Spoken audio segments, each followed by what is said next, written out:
কৃষ্ণ কৃষ্ণ বলে কাঁদে, কৃষ্ণ কৃষ্ণ বলে যে জনে একেবারে হা কৃষ্ণ বলতে বলতে তার নয়নে বাড়ি ঝরে, নয়ন বাড়ি ঝরে। ওগো শেষের দিনে গোবিন্দ তারে কৃপা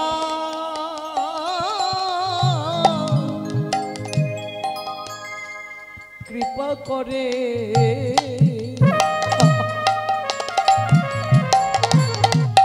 ওই না শেষের দিনে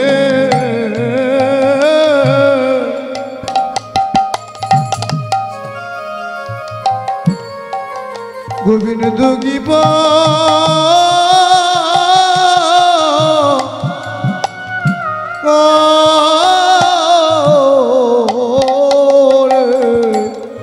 ওই না গোবিন্দ হে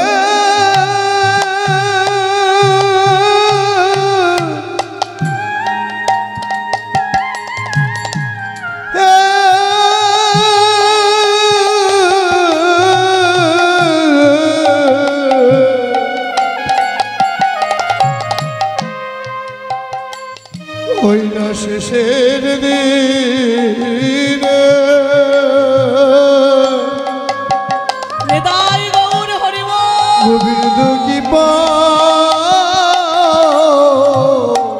করে।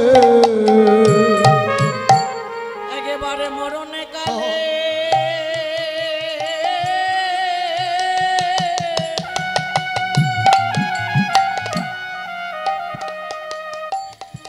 আমারে শিহরে দাঁড়া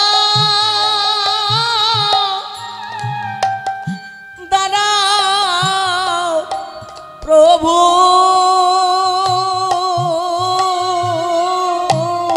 গোবিন্দ হৃদয় গৌর হরিব হে গোবিন্দ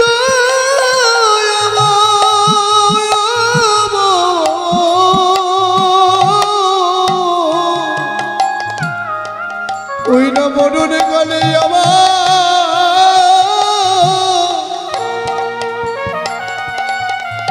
গোবিন্দ বসে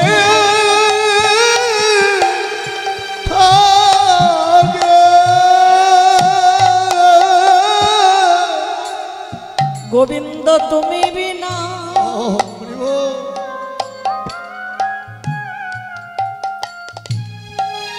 এ জগতে আমার আরে কেহ না,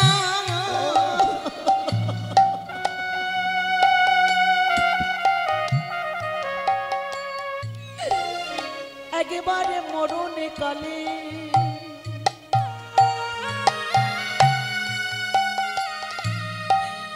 আমায় তুমি দেখা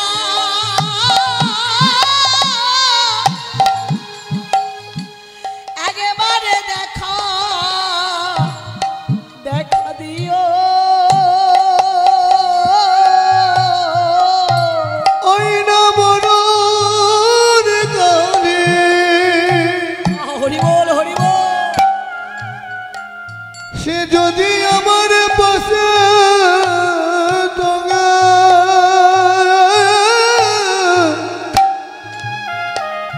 সে যদি আমার গোবিন্দ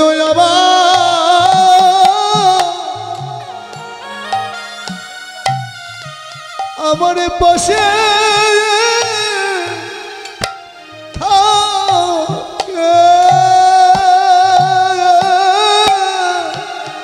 আমারে জিহ্বায় যেন কৃষ্ণ নাম উচ্চারণ হয় গো, মরণে কালে আমারে দাঁড়ায় একেবারে তুমি দেখা দিও।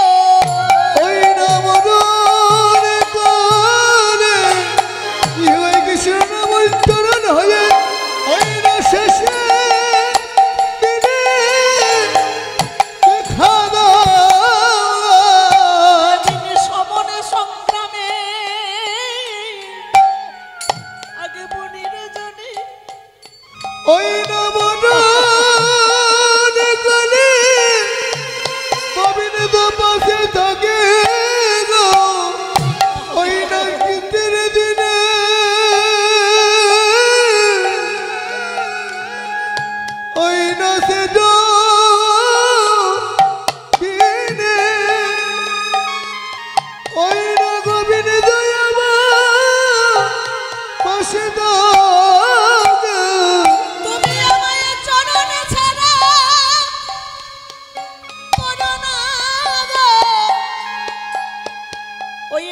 শেষের দিনে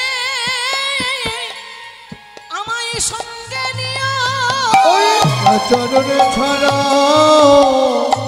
করুণা গো শেষের দিনে আমি থাকে যেন কৃষ্ণ বলে আমি মরেতে পারি শেষের দিনে একবার দেখা দিও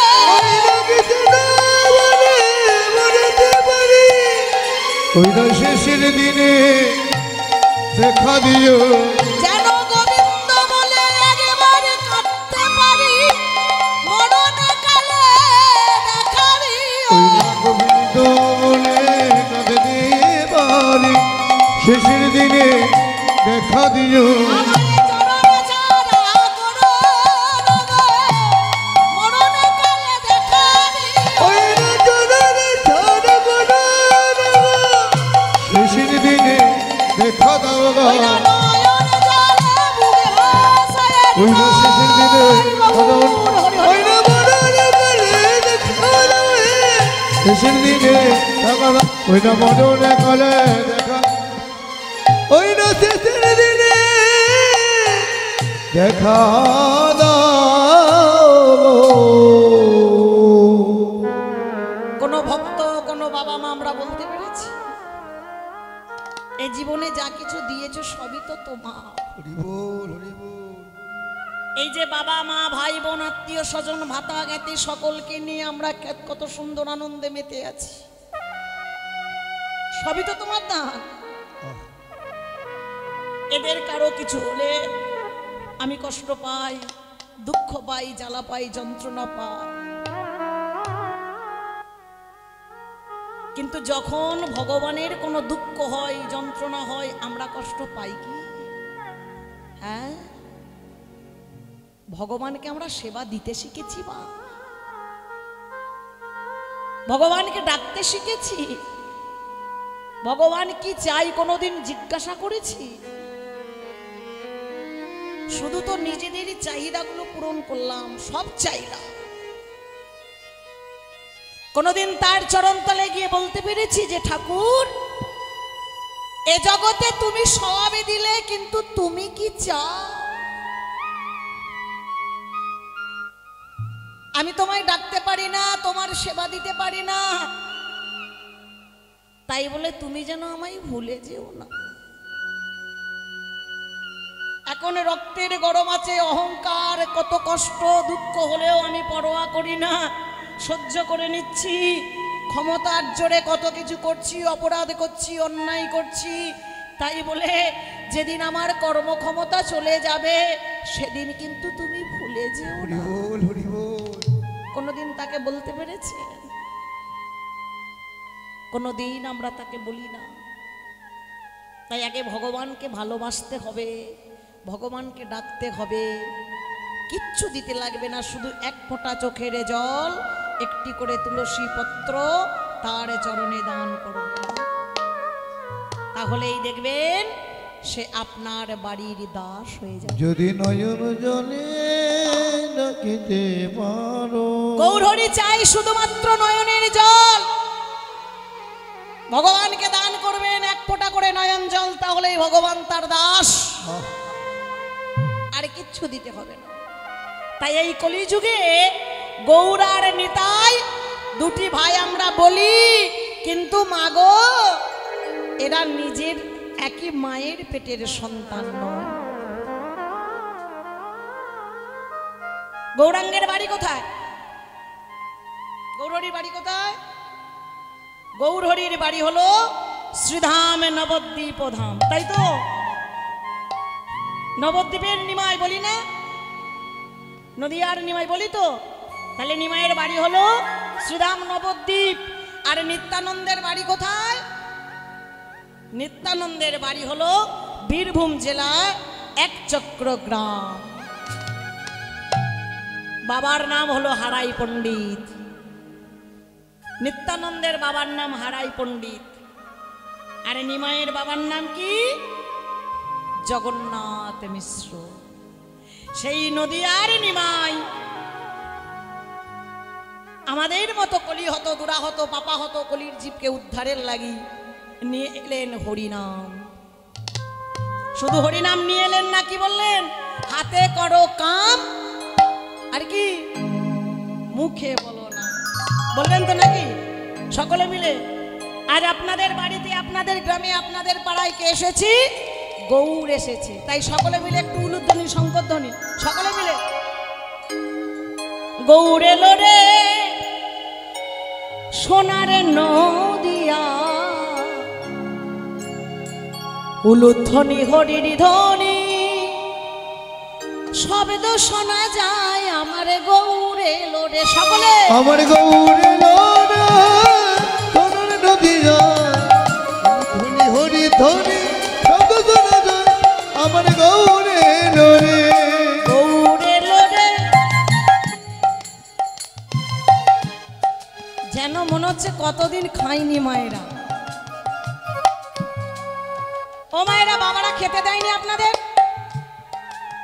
নাকি আমি সেই পুরানো মেয়ে বলে আপনারা দিচ্ছেন না? মায়েরা দিতে পারে, দেবে না গো উলুধ্বনি। কেন? মায়েরা যদি লিপস্টিক উঠে যায় ওই জন্য দেয় না। ও বাবা, দেখেছেন আমার ভাই বলছে মায়েরা দিতে পারে দেবে না কেন? বলে যদি লিপস্টিক উঠে যায়। এখনকার মায়েরা কি 50-60 টাকা দামের লিপস্টিক ব্যবহার করে? কত টাকা দামি দামি লিপস্টিক? 450-500 টাকা দাম। একবার ঠোঁটে দিলে তেল দিয়ে তুলতে হয়। নিতাই গৌর হরি বল, হরি বল। সব রয়ে যাবে ঠোঁটেতে, তাই একবার দিন।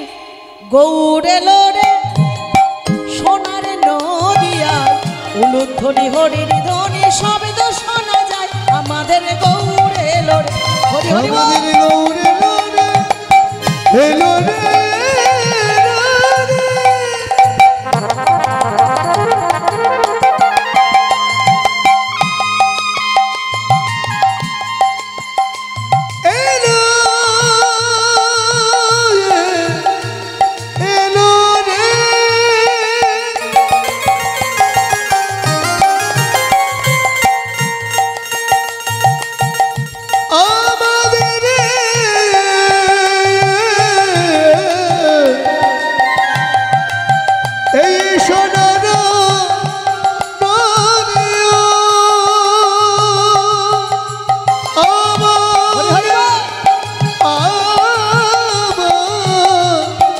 সোনার নদিয়া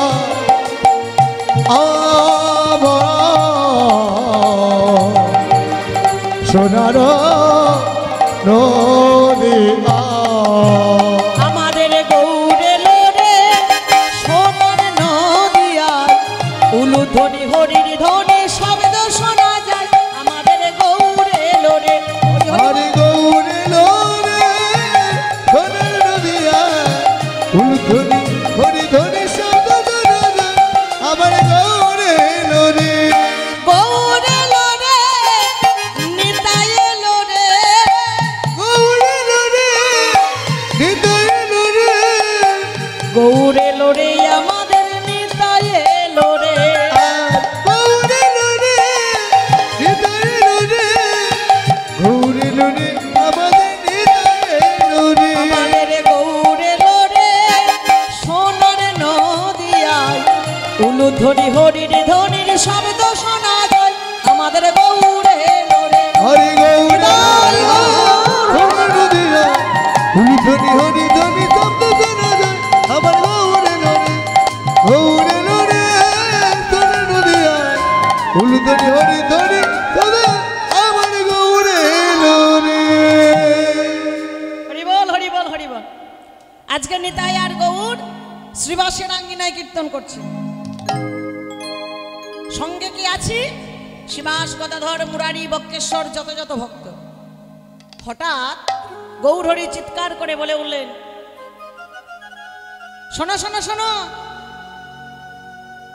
এতদিন আমরা নদিয়া নবদ্বীপে কীর্তন করছি, আর এই নদিয়া নবদ্বীপে শিবাসের আঙ্গিনায় কীর্তন করব না।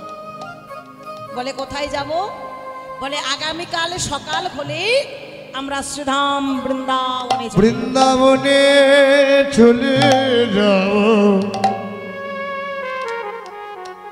যত যত ভক্ত ছিল সকলের মনে আনন্দ, প্রভু যাবে বৃন্দাবনে, আমাদের সকলকে নিয়ে যাবে, কিন্তু না, সকলকে নিলেন না, মাত্র 5টি ভক্তকে সঙ্গে নিলেন, শিবাস, গদাধর, মুরারি, বক্রেশ্বর আর গোবিন্দ ঘোষ।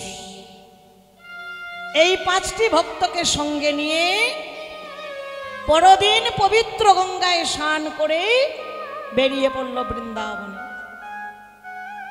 তখনকার দিনে বৃন্দাবন যেতে গেলে কি করে যেত মা? এখনকার দিনে যার যত টাকা রয়েছে সে তত তাড়াতাড়ি বৃন্দাবনে চলে যাবে, তাই তো? আর তখনকার দিনে বৃন্দাবনে যেতে গেলে পায়ে হাঁটা ছিল একমাত্র উপায়। হাঁটতে হাঁটতে বৃন্দাবন চলেছে, আহা, বহুত দূর পথ, ভক্তদের সঙ্গে নিয়ে যাচ্ছে, যেখানেই রাত্রি হয় সেখানেই ঘুমিয়ে পড়ে। আবার সকালটা হলে ভক্তের হাতে তুলে দেয় ভিক্ষার ঝুলি আর বলে, শোনো, আমি আজকে এখানেই সেবা নেব, আমার জন্য নগরবাসীর দ্বারে দ্বারে গিয়ে কিছু ভিক্ষা করে, কিছু ভিক্ষা করে আনবে তো। গোবিন্দ ঘোষ প্রভুর সেবার জন্য আমার নগরবাসীর দ্বারে দ্বারে গিয়ে ভিক্ষা করি, ভগবানের সেবা দিচ্ছি। ভগবানের সেবা করে বললেন, ও গোবিন্দ, আমি তো সেবায় সন্তুষ্ট হয়েছি, তা তুমি আমার জন্য সেবা যখন, ভিক্ষা যখন করে এনে সেবা দিলে, তা বলো তো, সেবা করালে যে কিছু মুখশুদ্ধি দিতে হয়, এনেছো? গোবিন্দ ঘোষ বলছে, দেখলে, ভিক্ষা করে সেবা দিলাম আর এখানে মুখশুদ্ধি খোঁজে। ও প্রভু, এখানে কোথায় পাবো গো মুখশুদ্ধি? কিন্তু তুমি তো জানো না, মুখশুদ্ধি না দিলে সেবাটা পূর্ণ হয়নি। যাও যাও যাও, একটু গিয়ে দেখো। ভগবানকে বৃক্ষতলে বসিয়ে মুখশুদ্ধি দেবে বলে এক গৃহস্থের বাড়িতে গিয়ে উপস্থিত হলেন। বাড়িতে আছে এক বৃদ্ধা, মায়ের কাছে ভিক্ষার ঝুলিটা পেতে দিয়ে বললেন, মা, আমি প্রভুর সেবা দিয়েছি, আমায় কিছু মুখশুদ্ধি ভিক্ষা দেবে মা? ভক্তমণ্ডলী, ভক্তিমতী মায়েরা, এই এখনকার দিনে মুখশুদ্ধি মানে জানেন তো, একটা করে প্যাকেট ধরিয়ে দেয় হাতে, পান মশলা, শটমলা, হজমলা, কত কি। কিন্তু তখনকার দিনে মুখশুদ্ধি হিসাবে পান ব্যবহার করত। সবসময় সবার বাড়িতে পান থাকে না, তাম্বুল থাকে। তাই মা ভালো করে খুঁজতে খুঁজতে দেখতে পেল বরণ ডালাতেই আছে মাত্র একখানা হরিতকি। ওই হরিতকিটি এনে যখন গোবিন্দ ঘোষের হাতে দিলেন, আহা, গোবিন্দ ঘোষ নিয়ে মনে মনে ভাবছেন, আজকে যদি প্রভুকে দিই, প্রভু আমার সেবা করবে। প্রভুর শরীরটা ভালো যাচ্ছে না, হাঁটতে হাঁটতে আসছে তো। প্রভু যদি বলে আগামীকাল আমি এখানেই সেবা নেব, 5টা বাড়ি ভিক্ষা করে নয় সেবাটা দিতে পারবো, কিন্তু মুখশুদ্ধি পাবো কোথায়? তাই আগামীকালের কথা চিন্তা করে ওই হরিতকিটি দুখণ্ড, এক খণ্ড আঁচলে বেঁধে রাখলো আর এক খণ্ড হরিতকি ভগবানের হাতে এসে তুলে দিল। মহানন্দে সেবা করলো। ধীরে ধীরে সেদিনটা কেটে গেল। সকাল বেলায় ওমা গোবিন্দ ঘোষকে ডেকে বললেন, ও গোবিন্দ, সত্যিই জানো আমার শরীরটা ভালো যাচ্ছে না, তাই আজকে আমি এখানেই একটু বিশ্রাম করব, তুমি আমার জন্য কিছু ভিক্ষা করে নিয়ে এসো। আহা, সেই ভগবানের কথা মতো সকলের দ্বারে দ্বারে গিয়ে ভিক্ষা করলেন।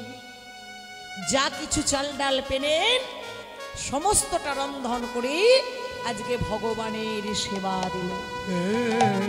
ভগবান আরে সেবাটা করে গতকালের মতো আজকে উঠে বসলেন গোবিন্দ। গোবিন্দ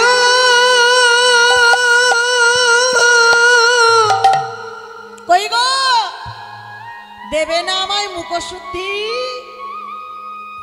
ওমা বলাও যা, ওই যে এক খণ্ড হরিতকি আঁচলে বেঁধে রেখেছিল, আজকে আর চিন্তা করলো না, তাড়াতাড়ি করে আঁচল থেকে খুলেই আর ভগবানের ভগবান হাতে নিয়ে বললেন, গোবিন্দ,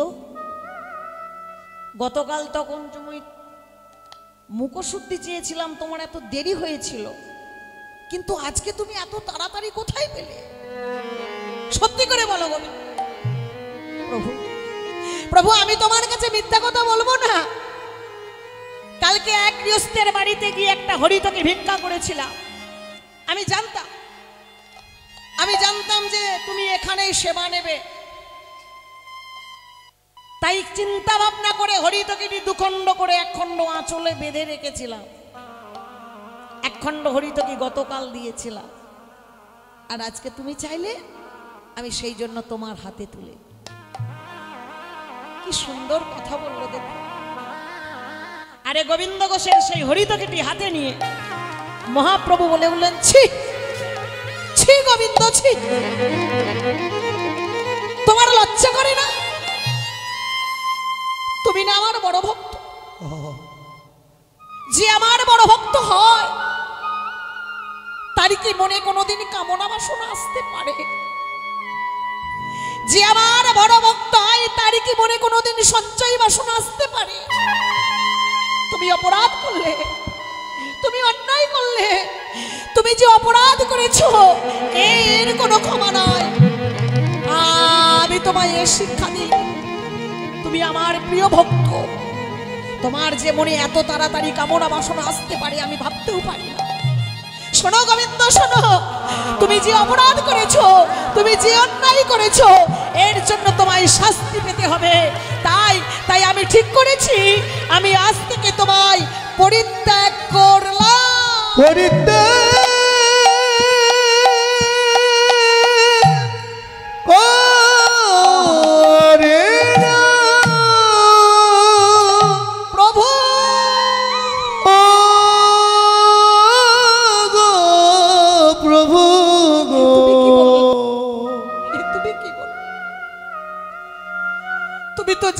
তুমি ছাড়া আমি থাকতে পারবো না। তুমি ছাড়া আমি থাকিতে পারবো না প্রভু গো। তুমি আমার ধ্যান জ্ঞান জীবন যৌবন সব, আমি তো তোমার চরণে মন সঁপে দিয়েছি। তুমি আমায় ছেড়ে যেও না, আমি বাঁচবো না প্রভু, আমি বাঁচবো না। না, যে অপরাধ তুমি করেছো এর কোনো ক্ষমা নাই।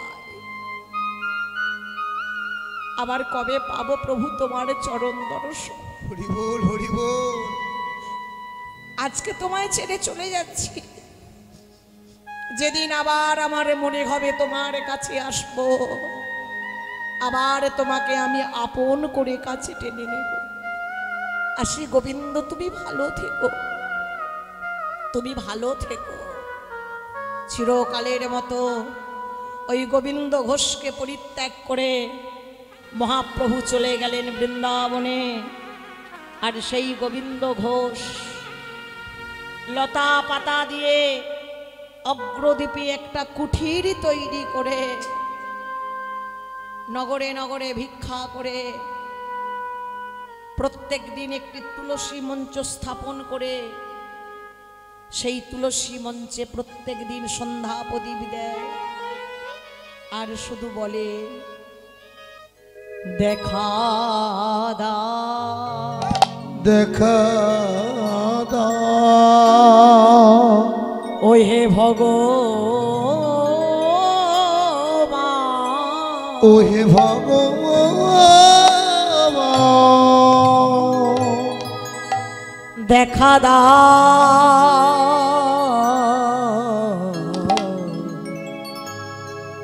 ও গো ভগবান,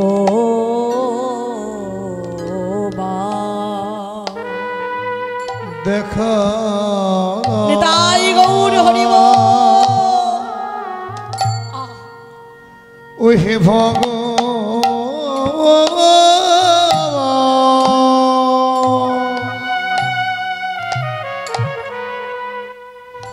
দেখা দাও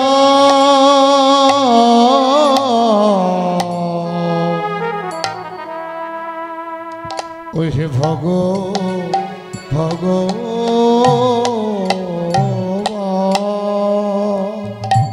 তুমি না কি পতিত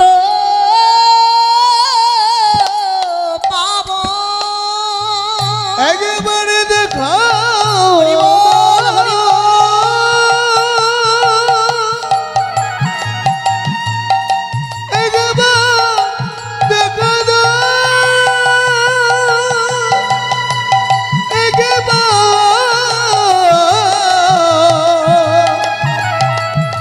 তুমি দেখা তুমি তুমি তুমি না হলে আমায় একবার দেখা দাও একবার দেখা দাও প্রভু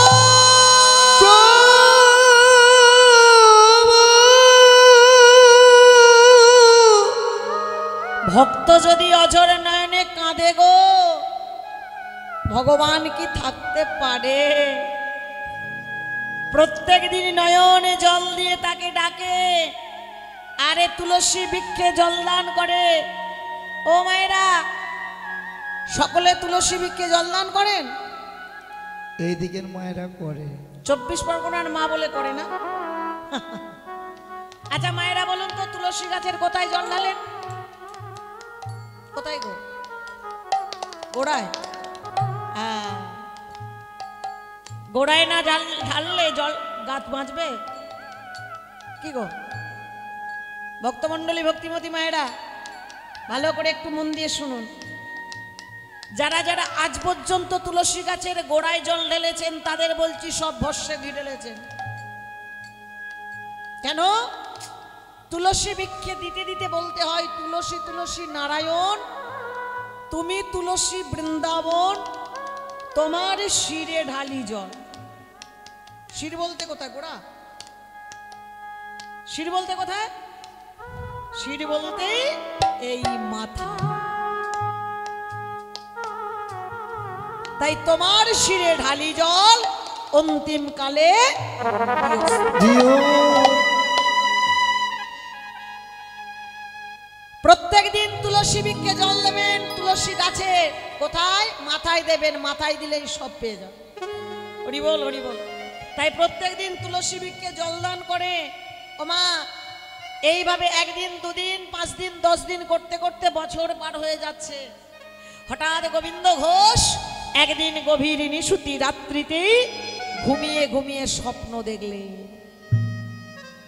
বিছানায় ঘুমিয়ে পড়েছি, হঠাৎ স্বপ্নে দর্শন করলো, কে যেন বলে উঠল, গোবিন্দ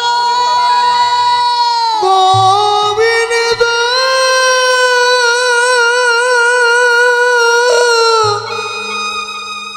আমি যদি তোমার কাছে যাই তুমি দূরে ঠেলে দেবে না তো? তুমি আমায় আপন করে কাছে টেনে নেবে তো? ওমা, স্বপ্ন দর্শন করতে করতে গোবিন্দ ঘোষ চমকে উঠলে। কে কে তুমি? কে তুমি গোবিন্দ বলে ডাকলে? গোবিন্দ বলে তো আমায় একজনই ডাকতো, সে হলো আমার ভগবান। তবে কি আমার ভগবান তুমি? তুমি আমায় স্বপ্নে দেখা দিলে। বলো না, বলো না প্রভু, তুমি কি আসবে? কবে আসবে? কোন দিন আসবে? বলো বলো বলো। আহা, স্বপ্নটা দর্শন করতে করতে ওমা যখনই ঘুমটা ভেঙে গেল দেখলো ভোর হয়ে গেছে। প্রত্যেক দিন গোবিন্দ ঘোষ কি করে জানেন? ওই ভোরের বেলা হাতে একটি জলের পাত্র নিয়ে গঙ্গার ঘাটে আসে তর্পণ করতে। আজকে সেই গোবিন্দ ঘোষ গঙ্গার ঘাটে ভোরের বেলা এসে আবক্ষ গঙ্গার জলে দাঁড়িয়ে গঙ্গার জলে অঞ্জলি করে তর্পণ করতে শুরু করলো। গঙ্গার জলে অঞ্জলি করে আবক্ষ গঙ্গার জলে দাঁড়িয়ে বারবার ওই তর্পণ করছে। নমো সদ্য পাতক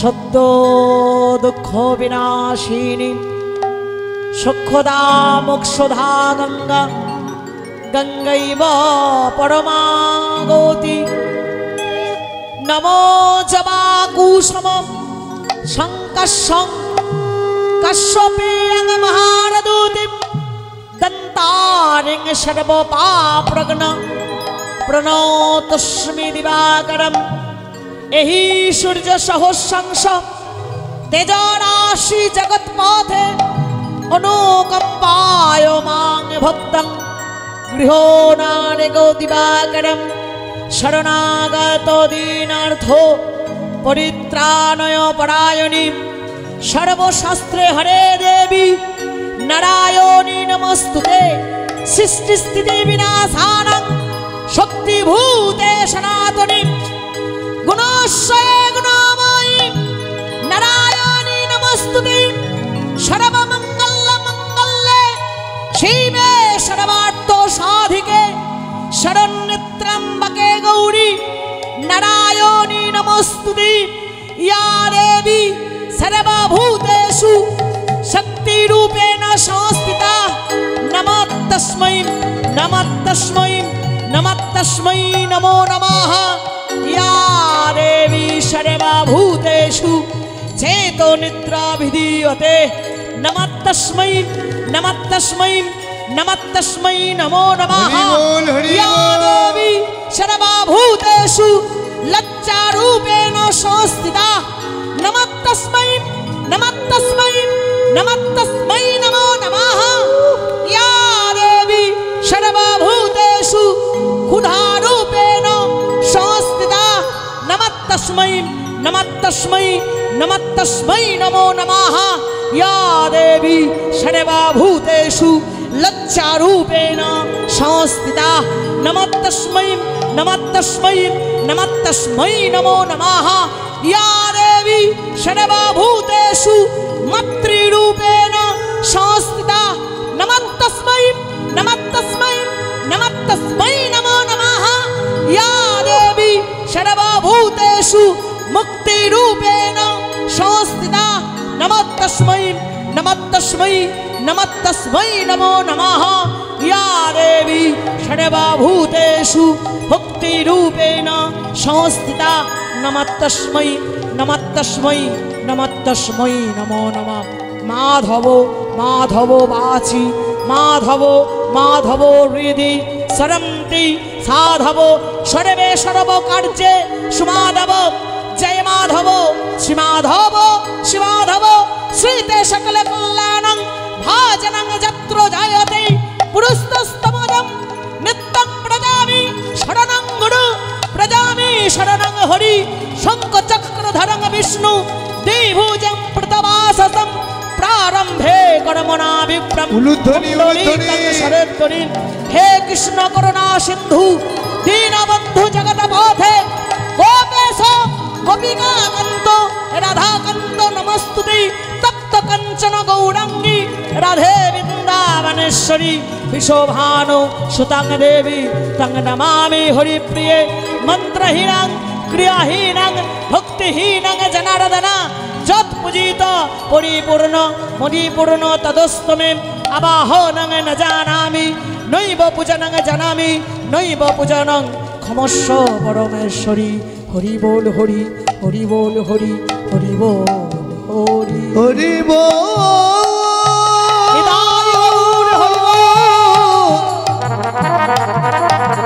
হরি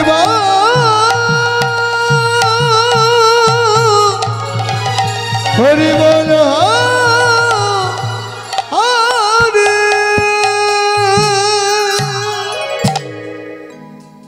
গঙ্গা বক্ষে দাঁড়িয়ে কুলু কুলু কুলু কুলু রবে যখন গঙ্গার স্রোত বইছে, ওই সেই গঙ্গার জল তুলে বারবার প্রণাম করছে, বারবার সূর্যার্ঘ্য দিচ্ছে। এমন সময় গঙ্গার স্রোতে ভেসে আসলো একটি মরা কাঠ, গোবিন্দ ঘোষের বুককে ধাক্কা, বারবার হেলে দিচ্ছে, আবার বারবার তর্পণ করছে, বারবার ঠেলে দিচ্ছে, বারবার তর্পণ করছে। হঠাৎ ভোরের বেলা দৈববাণী করে বললেন, গোবিন্দ গোবিন্দ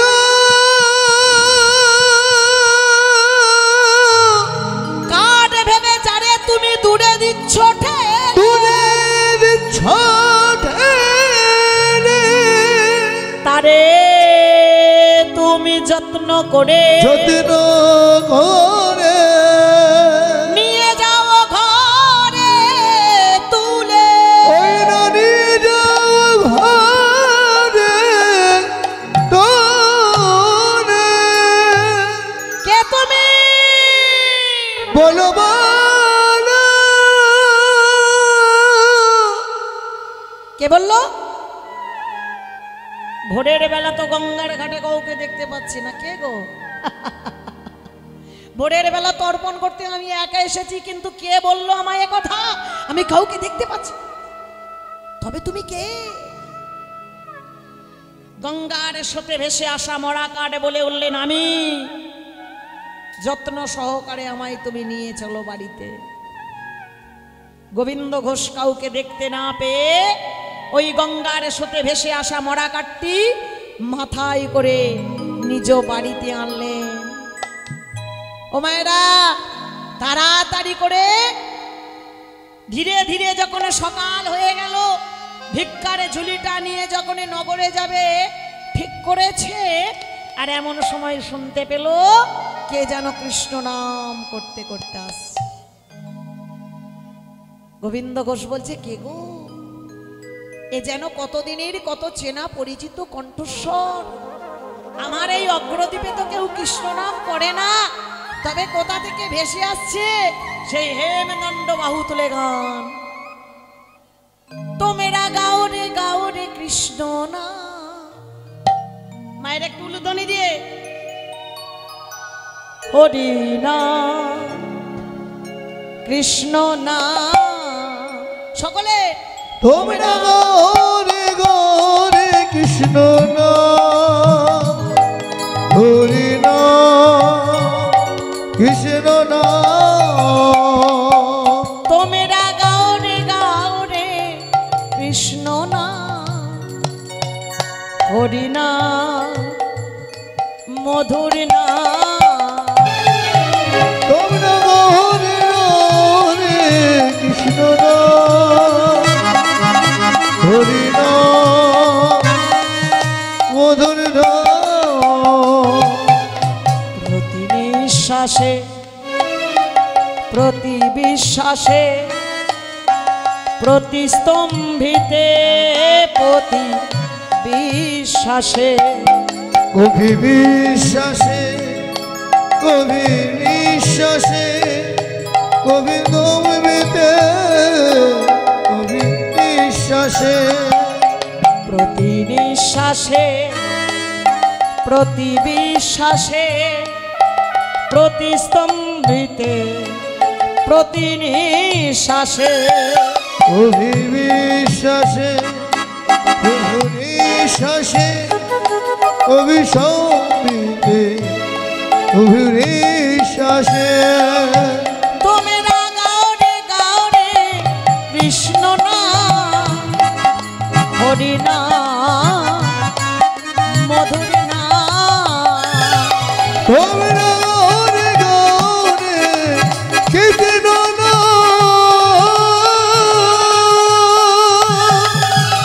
নিতাই গৌর হরি হরি বল হরি বল। তোমরা গরে গরে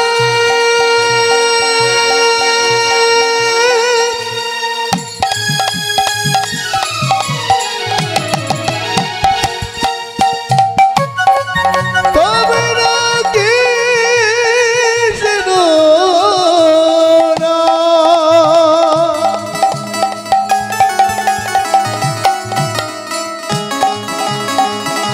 এই হরি হরি না তুমি হরে গা গোহরে কৃষ্ণ না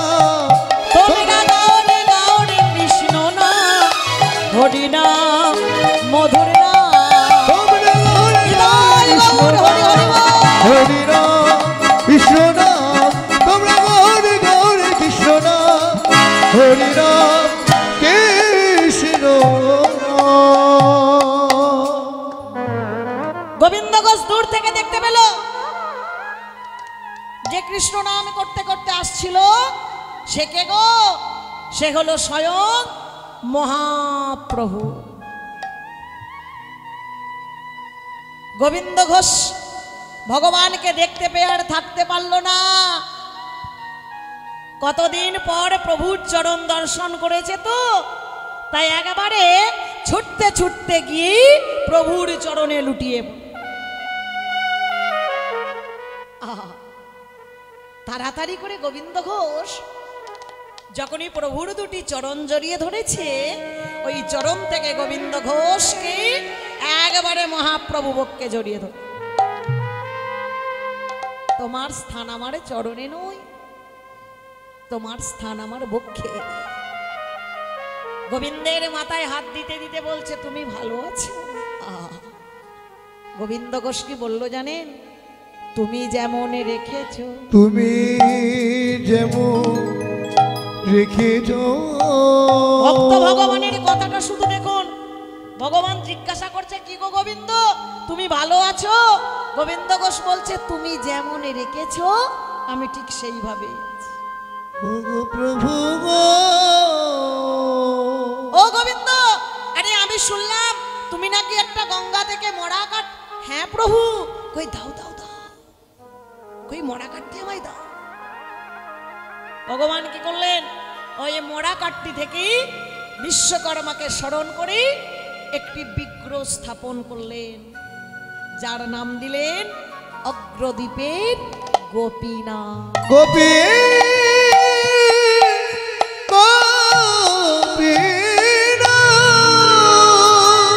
আজ আমি তোমাকে একটি বিগ্রহ স্থাপন করে দিলাম, যার নাম দিলাম গোপীনাথ।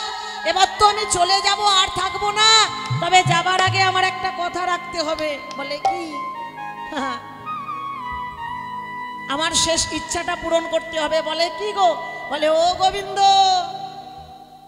একটা বিয়ে করবে? আমার শেষ ইচ্ছা আমি তোমার বিবাহ দিয়ে তোমাকে সংসারী করে আবার আমি বৃন্দাবনে চলে যেতে। তা বলো বাবা, রাজি আছো? ও বাবা, ছেলে আমার বলে মালা নিয়ে বসে আছে। আমার বোনপো মাসির মুখে কেমন উত্তর দিল দেখলেন? আমি হলাম ওর মাসি। ছেলেকে বলি বাবা বিয়ে করবি? বলে মালা নিয়ে বসে। তাহলে আমি মেয়ে দেখবো? দেখেছেন? বলছে হ্যাঁ। তা মা আপনাদের গ্রামে আছে নাকি ভক্তিমতী সুলক্ষণা পাত্রী? থাকলেও আছে, বুকিং হয়ে গেছে। বুকিং? হ্যাঁ। কি করে বুকিং হলো? ওই যে হ্যালো আর চলে গেল। ও বাবা, মিস কল মারলো, হ্যালো আর চলে গেল। তাহলে আপনাদের গ্রামে ভক্তিমতী পাত্রী পাওয়া যাবে না? না। ও মানে ও মা আছে কি গো? নেই? তাহলে একটু অন্য গ্রামে গিয়ে দেখবো নাকি? বাবা ওই একটু নেপালগঞ্জের দিকে যেতে হবে। নেপালগঞ্জ যেতে বলছে? হ্যাঁ। হরি বল হরি বল হরি বল। হরি বল। ও মায়েরা, গোবিন্দ ঘোষের বিয়ের দেবে বলে ভক্তিমতী সুলক্ষণা পাত্রী খুঁজতে শুরু করলেন। মহাপ্রভু খুঁজতে খুঁজতে একটা সুন্দরী পাত্রী ভক্তিমতী সুলক্ষণা পেয়ে গেল, যার নাম হলো মাধবী। মাধবী মাধবী মাধবী মাধবী।